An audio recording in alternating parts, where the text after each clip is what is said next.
Alors, Philippe Dacosta, vous êtes du groupe AG2R La Mondiale.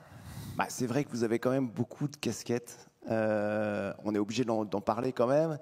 Et justement, qui peuvent vous donner un regard particulièrement riche parce que vous avez été responsable d'un mouvement de jeunesse très important. Vous êtes aujourd'hui président de la Croix-Rouge. Voilà, donc c'est aussi je pense, des expériences qui peuvent contribuer à votre analyse.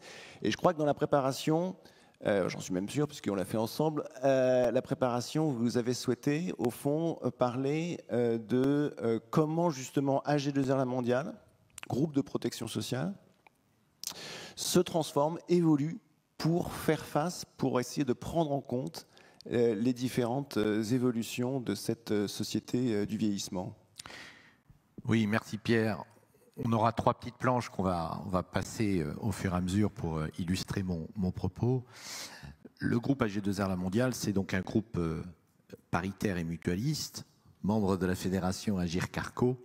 Et nous avons d'abord une très belle histoire, qui est l'histoire de l'action sociale, portée par notre fédération et portée par les groupes de protection sociale.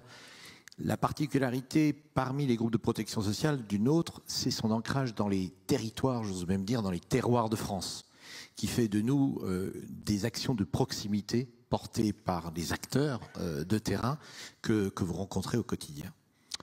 La question, c'est que, au-delà des métiers traditionnels, historiques d'un groupe de protection sociale, il se trouve que nous avons aussi la mondiale, donc nous avons également l'épargne, mais je pense à la santé et la prévoyance. La question de l'avenir du groupe a été une question importante dans le cadre du plan d'entreprise et la question de la diversification vers des nouvelles activités. Et nous avons fait tout un travail d'approche qui nous a fait revenir à notre légitimité, à l'histoire qu'on avait construite avec les seniors qu'on accompagne depuis de nombreuses années. Les groupes de protection sociale se sont réunis au fur et à mesure, et Unica, AG2R ont constitué le groupe que nous sommes aujourd'hui. Et très vite, on est parti, je demanderai le premier slide, de ce que je pense, la toile de fond qui a été partagée ici, c'est la réalité que j'ai entendue depuis que je suis arrivé ce matin, qui est la réalité démographique. Et je ne vais pas ici la rappeler parce que j'ai face à moi des professionnels, des acteurs du champ. Mais l'idée que je voudrais simplement porter devant vous, c'est que quand on prend ce choc démographique et quand on regarde la question de la longévité, on a une mission, j'ose dire, c'est d'amener le sujet de la longévité au cœur du débat public. Et quand on est un groupe de protection sociale, quand on est un acteur de la protection sociale, eh bien nous devons, bien entendu, prendre notre part à l'adaptation de la société à la longévité. Et ça, je dirais, ce motto a été adopté par nos dirigeants, a fait l'objet d'un vrai travail qui était pour nous essentiel. Et je vais passer au slide suivant. C'est que dans l'accompagnement à la fois des personnes tout au long de leur vie au sein du groupe, on a à la fois une double promesse. Il y a une promesse naturelle qui est chez nous, le métier de la retraite, et ça nous relie à notre fédération, Agir Carco, comme tous les groupes de protection sociale, membres de la fédération. Mais on a aussi une promesse assurantielle et on se retrouve là avec nos amis mutualistes. À des moments très précis, les besoins des hommes et des femmes que nous accompagnons sont de différentes natures. Les questions du financement, les questions du financement de la retraite, du financement de la dépendance, les questions du financement des soins, du reste à charge, sont des questions du quotidien pour beaucoup de nos concitoyens. Et puis ces besoins du quotidien, en fait, nous les portons déjà par l'action sociale au sein du groupe, que ce soit autour de l'adaptation de la mobilité, que ce soit autour du maintien du lieu social, que ce soit l'adaptation du domicile. Et donc tout ce contexte-là fait que nous avions une légitimité et une crédibilité, comme beaucoup d'acteurs de notre secteur, à nous positionner. Et nous avons fait un choix qui porte sur 2 grands défis, nous semble-t-il, pour les années qui viennent. Le premier, c'est la question de l'habitat et des infrastructures. Parce que l'un des défis que nous allons avoir à relever collectivement dans ce pays, c'est de préparer les conditions d'un habitat acceptable pour le plus grand nombre de nos concitoyens dans les 20-30 ans qui viennent. L'habitat est un premier sujet. Deuxième, et je vais m'en expliquer, deuxième sujet, c'est la question de l'attractivité des métiers et la question du maintien de l'autonomie. Nous sommes dans un enjeu qui est l'enjeu de la relation. Je dis souvent qu'il y a un lien entre la relation thérapeutique, la relation pédagogique et la relation éducative qui est portée vis-à-vis des jeunes.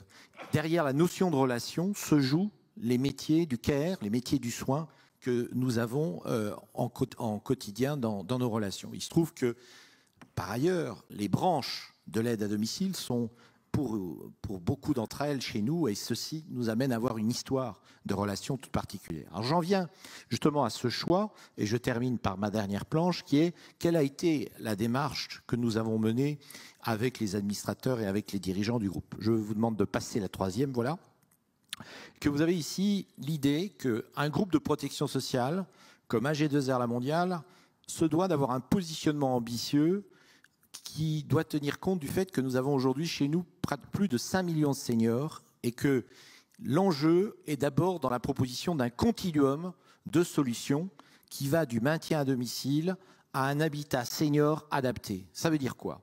Ça veut dire qu'avec l'action sociale, Agir Carco, nous menons sur les territoires beaucoup d'opérations d'aménagement des domiciles ordinaires du quotidien sur lesquels nos équipes interviennent, prennent en charge pour trouver les solutions d'aménagement de salles de bain ou autres avec des professionnels. La vraie question étant la question de l'échelle.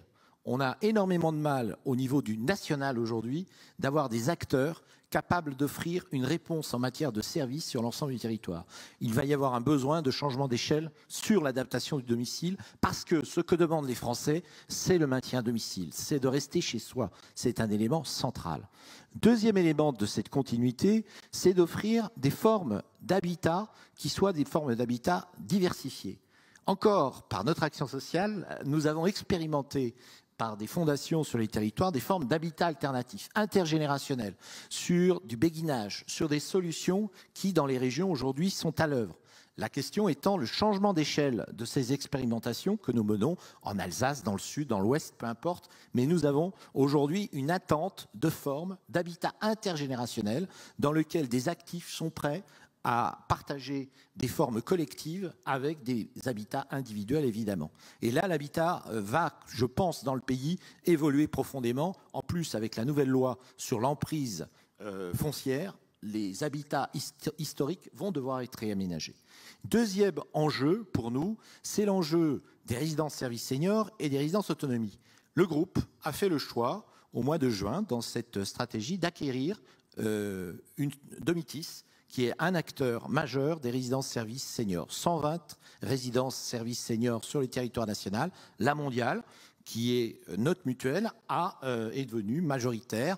Et nous avons la volonté de déployer cette offre de résidence-service, mais aussi d'imaginer des solutions alternant résidence-service avec des résidences autonomie. Et là, on rentre dans la négociation sur les enjeux du foncier, où des collectivités territoriales demandent à trouver des solutions pour des logements ou l'habitation des logements. Et le fait d'avoir une offre qui soit une offre cumulée avec des diverses formes de pouvoir d'achat, si j'ose exprimer comme cela, eh bien, il y a possibilité de répondre à cette demande. Et ce qui est important, c'est que nous avons également, comme nos amis d'Aesio, un livre 3 par notre mutuelle du bien vieillir. La question, elle est du changement d'échelle de l'offre. Et là, j'en viens à une intuition que nous avons dans le groupe. Nous ne sortirons de l'enjeu de la résidence autonomie que par des logiques de consortium. Nous ne sortirons de cette logique-là que si nous asseyons autour de la table des groupes de protection sociale, des acteurs type caisse de dépôt, publics ou parapublics, et qu'ensemble, le 1% logement, nous réfléchissions à la politique logement de ce pays pour intégrer les enjeux des seniors. Évidemment, on assiste, et je suis aussi placé pour le mesurer, à une évolution toute particulière du monde des EHPAD, qui va s'accélérer pour des raisons de médicalisation, évidemment, et qui va de fait faire que des solutions alternatives vont aussi voir le jour. Donc, ce qui nous paraît important, c'est que, à côté de nos 4 métiers historiques, nous avons inscrit un 5e métier, qui est le métier du grand âge. C'est-à-dire, il y a l'épargne, la santé, la prévoyance et le grand âge. Ce qui fait partie maintenant des métiers d'AG2R La Mondiale. Nous avons 3500 collaborateurs, Domitis, MBV, et ceci fait de nous un acteur de l'économie sociale, mais aussi un acteur dans le champ du privé. Avec Domitis, nous agissons à la fois dans l'économie sociale pour les résidences autonomie et dans le champ du privé lucratif du côté de Domitis. Mais c'est ça aussi un groupe de protection sociale, que la capacité de faire évoluer et de tirer vers des enjeux sociaux et sociétaux les questions d'habitat. Je termine sur le deuxième enjeu. Donc j'ai parlé de la question de l'habitat des seniors. Nous avons identifié un deuxième enjeu majeur qui est comment changer d'échelle autour du maintien de l'autonomie. Et nous en sommes d'autant plus conscients que le groupe AG2R La Mondiale, parmi les groupes de protection sociale, a été à l'initiative de logiques de lab, d'innovation, et nous avons un écosystème qui a été construit autour de ces enjeux d'innovation tournés vers les seniors. Nos équipes ont beaucoup travaillé autour de l'action sociale sur ces sujets, d'ailleurs partageant avec les autres groupes de protection sociale ce défi. Mais nous avons conscience que la question c'est: est-on capable, dans les années qui viennent, de rentrer dans une logique de plateformisation? Est-ce qu'on est capable de trouver des solutions de plateformisation d'intérêt général, qui ne soient pas une réponse catégorielle ou d'une mutuelle ou d'un groupe de protection sociale? Est-on capable de s'asseoir ensemble pour qu'en France émerge ce que les anglo-saxons et notamment les Anglais ont fait, c'est-à-dire un lieu autour du numérique qui offre un service à l'échelle du pays sur ce défi-là?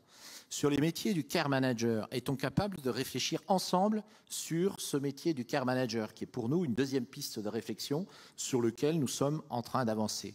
Sur les SAD, là aussi, les SAD vont vivre dans les années qui viennent un vrai bouleversement, un vrai changement de modèle.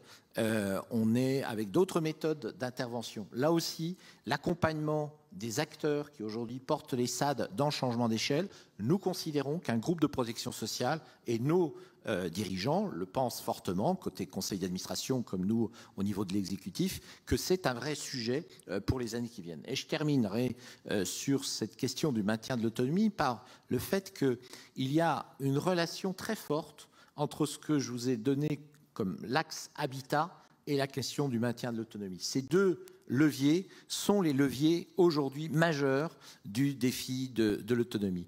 Et je terminerai par le propos de notre ami le professeur de Ottawa qui avait parlé de vulnérabilité. Moi, je pense qu'on sort de la période que nous sommes en train de vivre avec une nouvelle notion, qui est la notion de vulnérabilité partagée. Quelle que soit notre situation au cours de cette crise sanitaire, nous avons tous été impactés. Que nous ayons subi ce satané virus ou que nous ayons été spectateurs ou à côté de proches qui ont été marqués ou qui malheureusement nous ont quittés, il y a conscience dans notre société, d'où d'ailleurs la question de la santé mentale, d'où la question aussi de l'état psychique de notre population, de nos collaborateurs, de nos équipes. Et cette situation de vulnérabilité partagée fait que les conditions aujourd'hui, plus que jamais, sont ouvertes pour que la question de la solidarité ou du regard entre les générations soit remis au devant de la scène. Et je partage parfaitement ce que disait l'intervenante, c'est qu'il y a une rencontre toute naturelle entre les seniors et la jeunesse. Et vous me posiez, Pierre, la question de mon parcours de vie personnelle. J'ai souvent rencontré des jeunes engagés auprès de nos aînés, et nos aînés particulièrement attentifs à la situation de la santé morale et mentale de notre jeunesse. C'est pour ça qu'un groupe de protection sociale comme le nôtre se veut en réflexion pour faire une protection sociale augmentée, permettant d'embarquer des enjeux qui sont juste les enjeux de demain, qui vont bien au-delà de la question de la prestation, certes importante, mais qui aujourd'hui embarque la prévention et embarque l'accompagnement.